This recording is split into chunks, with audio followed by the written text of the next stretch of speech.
I'll write an interesting 800-word story for part 1, the crash in third-person style using simple language and Korean names. Here's the expanded first part of He Fixed Her Broken Ship, and She Healed His Broken Soul. The sky burned orange, and red as something fell from space. Smoke trailed behind the object as it crashed into the snowy forest of Alaska. The sound echoed through the mountains like thunder. Tae-ho Kim heard the crash from his small cabin. He was alone, as he had been, for the past 5 years. Once he had been a famous engineer who built spaceships. Now he lived far away from other people, with only his tools and memories for company. Tae-ho put on his thick coat and boots. He grabbed his flashlight and emergency kit.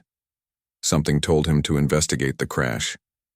Perhaps it was curiosity, or perhaps it was the part of him that still cared about the world he had left behind. The hike through the snow was difficult. Tae-ho followed the path of broken trees and disturbed snow. After an hour of walking, he found it. A ship unlike anything he had ever seen. It wasn't from Earth. The metal had a strange blue glow, and the design was too smooth, too perfect to be made by human hands. "This is impossible," Tae-ho whispered, his breath making clouds in the cold air. A section of the ship had cracked open. Tae-ho approached carefully, shining his flashlight inside. The beam revealed a small cockpit filled with strange technology. And there, slumped over what looked like controls, was a figure.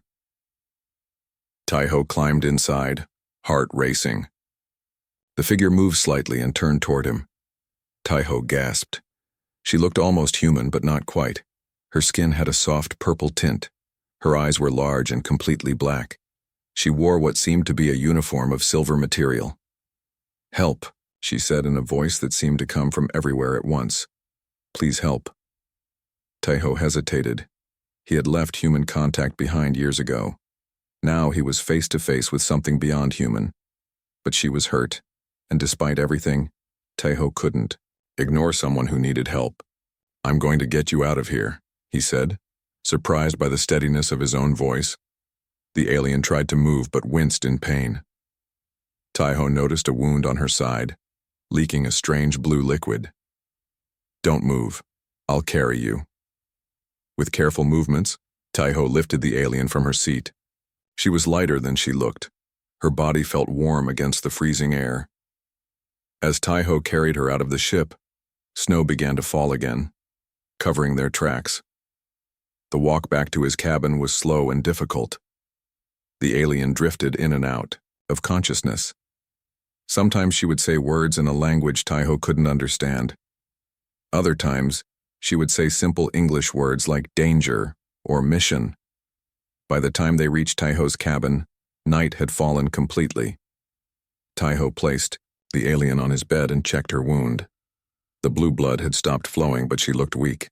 "Water," she said clearly. Tae-ho brought a glass of water, helping her drink. Her eyes studied him with intelligence and caution. "My name is Minji," she said slowly, as if testing the words. "I am not from your world." "I figured that out," Tae-ho replied. "I'm Tae-ho." "My ship," she said with sudden urgency, trying to sit up. "I must fix my ship. My mission is important. Many lives depend on it." "Your ship is damaged badly," Tae-ho said, "and you're hurt. You need to rest."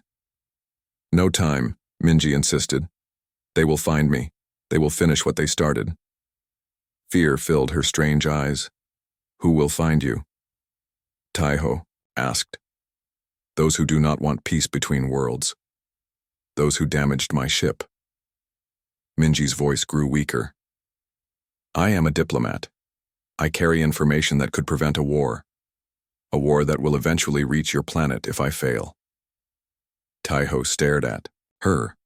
5 years ago, he had been responsible for a spaceship accident that killed 12 people. He had been the lead engineer.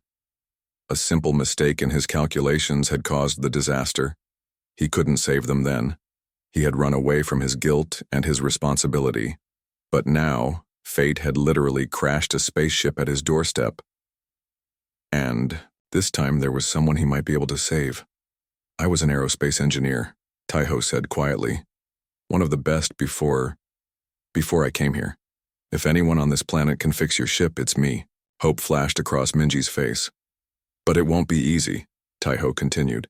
And it won't be quick. I'll need to examine the damage tomorrow. Thank you, Minji whispered, her eyes closing with exhaustion. As Taiho watched her fall asleep, he felt something he hadn't felt in years. Purpose. Tomorrow he would begin the impossible task of fixing an alien spacecraft with Earth tools in his own 2 hands. What he didn't know was that as he worked to fix her broken ship, she would begin to heal his broken soul. The morning light fell across Taiho's workshop as he spread out his tools. It had been 5 days since Minji crashed into his world. She was stronger now, sitting nearby and watching him work with curious eyes. I need to see your ship again, Taiho said, packing his toolkit. I made some notes yesterday, but I need better measurements. They walked together through the snowy forest. Minji moved with unusual grace despite her healing wound. When they reached the crash site, Taiho circled the ship slowly. The design is amazing, he said, running his hand along the smooth metal. Nothing like our Earth ships. It uses quantum folding in its structure, Minji explained. The metal remembers its original shape. Taiho nodded, though he didn't fully understand. He climbed inside and began examining the damaged engine core. Hours passed as he took notes and measurements. Minji explained parts when she could, but many systems were beyond her technical knowledge. I'm a diplomat, not an engineer, she admitted. By afternoon, Taiho had filled his notebook with diagrams. Some parts I can fix with Earth materials, he told her. Others, he shook his head. I'll have to be creative. Back at the cabin, Taiho cleared space in his large workshop. He had once built small rockets and plane engines here as a hobby. Now those skills would be tested beyond imagination. That night, as they ate dinner, Minji asked the question Taiho had been avoiding. Why does someone with your skills live alone in the wilderness? Taiho stared at his food. The memories came rushing back. The space station, the celebrations, the sudden alarms, the screams. I made a mistake, he said quietly. 5 years ago, I designed life support systems for a new space station. There was a flaw in my calculations. 12 people died when the oxygen system failed. Minji's dark eyes watched him without judgment. I checked those systems 100 times, Taiho continued, but somehow I missed something important. After the funerals, I couldn't face anyone. I came here to be alone with my failure. And you've been punishing yourself ever since, Minji said softly. Taiho didn't answer. He stood and walked to his workbench, busying himself with the alien technology. Days turned into weeks. Taiho worked from sunrise to sunset, often continuing by lamplight. He created new tools to work with the strange metals of Minji's ship. He fashioned replacement parts from Earth materials, redesigning them to work with alien technology. Minji watched in amazement as Taiho solved problems her own people would consider impossible.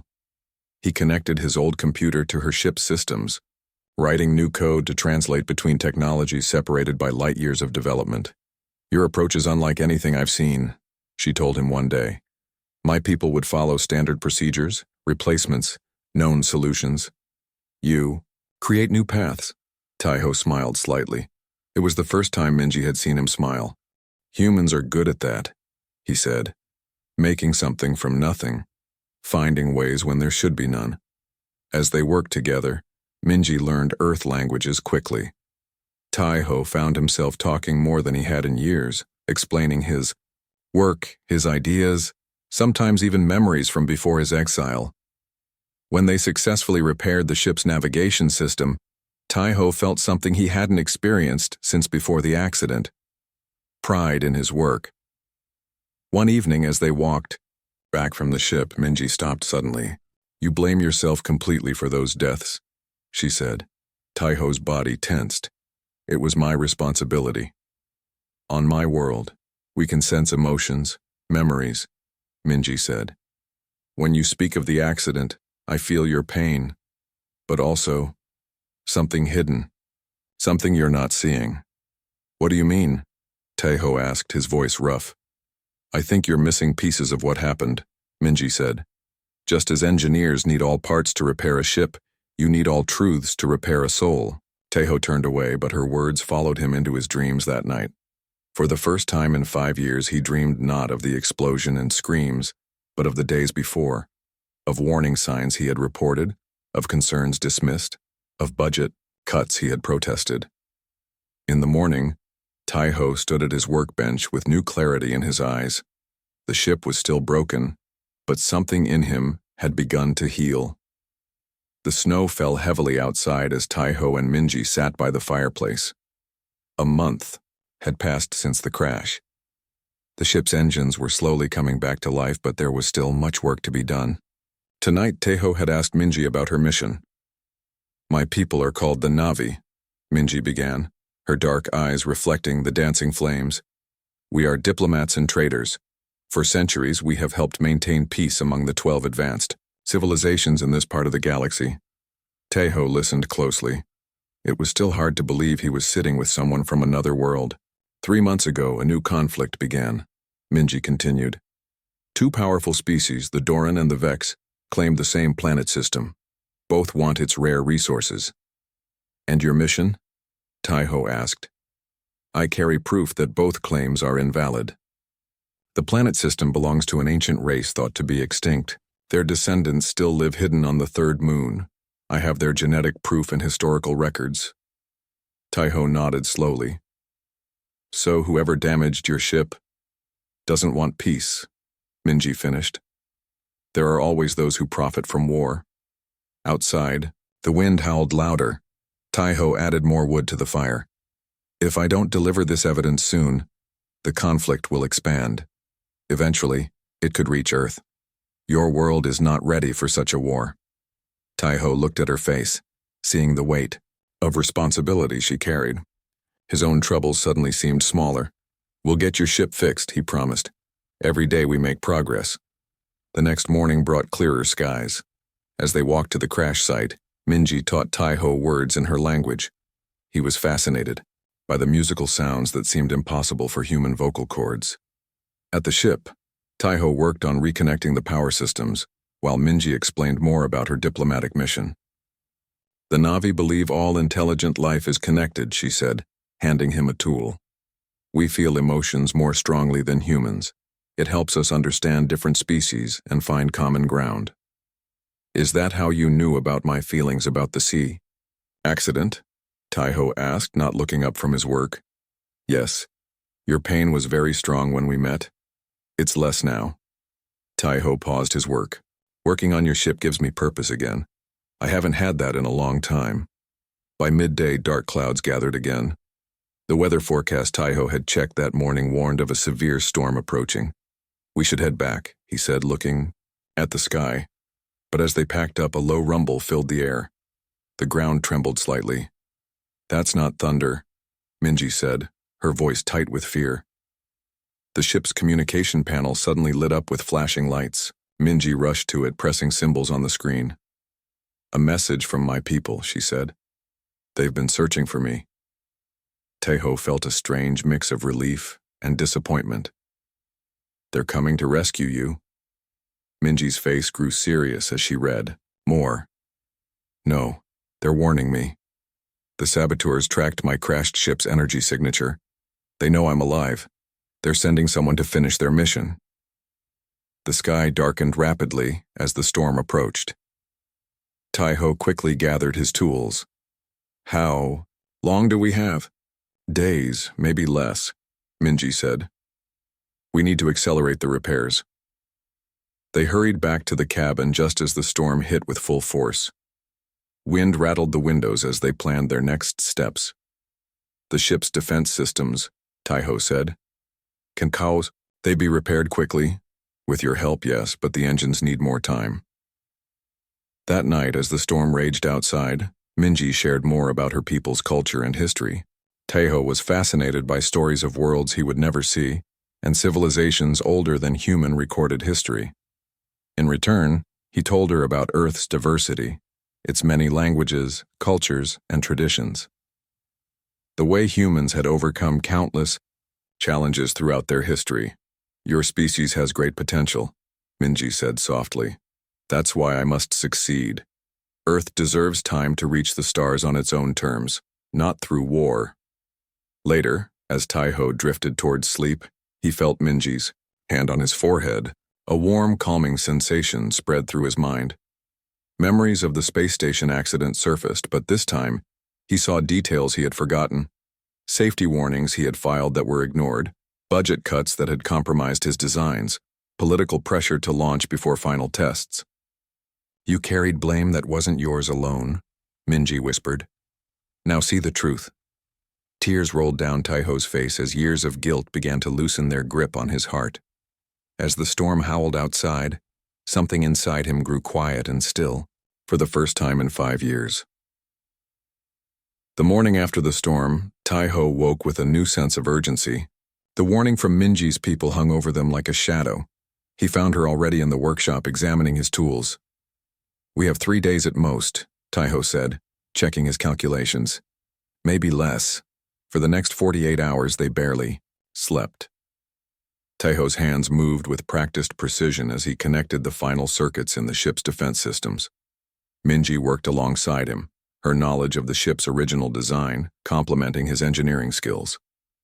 Your modifications are actually improving the ship, Minji said with wonder as she tested the newly repaired shield generators. The energy efficiency is higher than the original design. Taiho allowed himself a small smile. Sometimes fresh eyes see new possibilities. By the second evening, the ship's main systems were operational, but the propulsion drive still needed critical adjustments. They worked by the light of powerful lamps as darkness fell. Who exactly are we preparing for? Taiho asked as he calibrated the defense targeting system. They're called the Shard, Minji replied, her voice low. Mercenaries who sell their services to the highest bidder. They have technology almost as advanced as the Na'vi, but none of our ethical limits. A cold wind blew through the trees around them. The forest seemed suddenly more threatening than peaceful. That night, back at the cabin, Minji guided Taiho through a Na'vi healing ritual. They sat facing each other, her hands gently resting on his temples. Open your mind to me, she whispered. Let me help you face what still hurts you. Taiho closed his eyes. Memories flowed between them. The space station explosion, the funerals he attended, the years of isolation. But this time Minji helped him see something new. How his self-punishment had prevented him from using his gifts to help others. Your guilt kept you from creating, she said softly. But look what you've built for me for my mission. Think of what else you could do. Tears slid down Taiho's face as he felt a weight lifting from his heart. Their moment of peace was shattered by a sharp beeping from the small communicator Minji carried. Her face paled as she read the message. They're here, she said simply. A shard ship entered Earth's atmosphere an hour ago. They're tracking my ship's energy signature. Taiho moved quickly, gathering weapons he had modified using technology from Minji's ship. How many? Usually a team of 3 or 4, Minji said, pulling on her repaired uniform. They'll be heavily armed. Dawn was breaking as they reached the ship. Taiho activated the defense systems he had installed while Minji made final adjustments to the engines. If we can get the ship running, we can leave before they arrive, she said, her fingers flying over the control panel. But luck wasn't with them. As the morning sun crested the mountains, they heard the sound of an aircraft approaching. It was unlike any Earth plane, almost silent except for a low hum that vibrated in their bones. Too late, Minji whispered. They're here. Taiho took cover behind a large tree, weapon ready. Keep working on the engines, I'll hold them off. The shard ship, sleek and predatory, landed in a clearing 200 meters away. 4 figures emerged, wearing armor that seemed to shift colors to match the forest. Their helmets had no visible eye holes, just smooth, reflective surfaces. Their armor has weakness at the joints, Minji called quietly from inside the ship. And their helmets interfere with their peripheral vision. Taiho nodded, calculating distances and angles in his mind. The engineering precision that had once built spaceships now helped him plan a defense against alien mercenaries. How strange life had become. The Shard team spread out, moving with practiced efficiency. They carried weapons that hummed with energy, Taiho recognized the design from Minji's descriptions, pulse rifles that could tear through earth metals like paper. Engines at 60%, Minji called. I need 10 more minutes. Taiho took a deep breath. 10 minutes against 4, advanced. Alien mercenaries, it seemed impossible. But then, fixing an alien spacecraft with Earth tools had seemed impossible too. He activated the first of his defensive traps. The game of cat and mouse had begun. The forest echoed with energy blasts as the shard mercenaries closed in. Taiho's traps had slowed them down, but they were professionals, adapting quickly to his tactics. Engine status? Taiho called, ducking behind a boulder as an energy pulse sizzled past his head. 85%. Minji's voice came from inside the ship. Defense shields are active but not at full power. Taiho had modified Earth mining explosives with alien technology, creating devices that disrupted the shard's sensors. He triggered one now, causing confusion among 2 of the mercenaries to his left. Taking advantage of their disorientation, Taiho fired his modified weapon. The blast hit one mercenary at the joint in his armor, just as Minji had advised. The figure dropped. To the ground, one down, Taiho muttered. The remaining mercenaries intensified their attack. Trees splintered around Taiho as he ran from cover to cover, drawing them away from the ship. Inside, Minji worked frantically. The ship's systems responded to her touch, but the damage had been extensive. She pushed the engines beyond their safe limits, knowing they needed only enough power to escape Earth's gravity. After that, the ship's self-repair systems could handle the rest. 90%, she called to Taiho. 2 more minutes. A blast caught Taiho's arm, burning through his coat.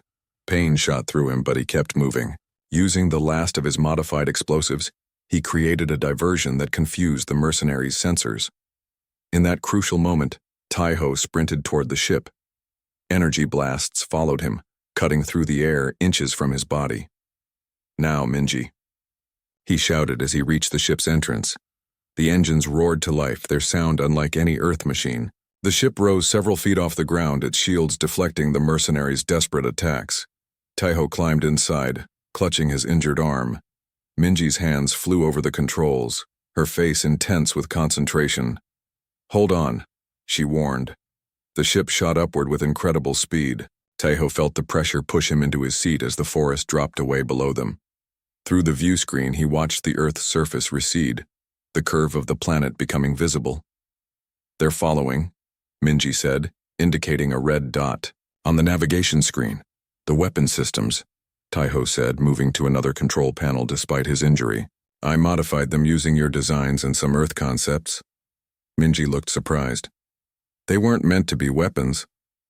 Not originally, Taiho agreed, but your shield technology can be reversed. As the shard ship closed in, Taiho activated his modified system. A pulse of energy shot backward, not to destroy the pursuing ship but to disable its navigation. The shard vessel tumbled away, its systems temporarily scrambled. That was brilliant, Minji said with amazement. Our engineers never thought of using shields that way. Human creativity, Taiho replied with a small smile. As Earth became a blue sphere behind them, Minji set course for the nearest Na'vi outpost. The ship's automatic medical system treated Taiho's arm, sealing the wound with technology centuries beyond Earth medicine. Your mission will continue now, Taiho said, watching the stars appear around them. You'll prevent the war. Yes, Minji agreed. Thanks to you. A comfortable silence fell between them. Taiho looked back at Earth, feeling strangely calm about leaving it behind. His cabin, once a prison of his own making, now seemed like a distant memory. I've been thinking, Minji said finally. Your modifications to my ship have improved it, beyond its original design. The Na'vi would value such innovation. Taiho looked at her, understanding her unspoken invitation. There's a place for you, she continued. Not just on this mission, but afterward. Your skills could help many worlds, not just your own. Taiho thought of Earth, of his years of isolation, of the guilt he had carried. He thought of the new purpose he had found in these past weeks. I've been hiding from life, he said quietly. Maybe it's time to start living again. The ship accelerated. moving faster than any human vessel ever had. Ahead lay stars no human had visited, civilizations beyond Earth's imagination, and a mission that might save countless lives. Tejo felt something inside him change. The final piece of healing that Minji had helped begin. His soul, broken by tragedy and guilt, found new purpose among the stars. As Earth disappeared from view, Tejo turned toward the future that waited before him. For the first time in 5 years, he felt truly free.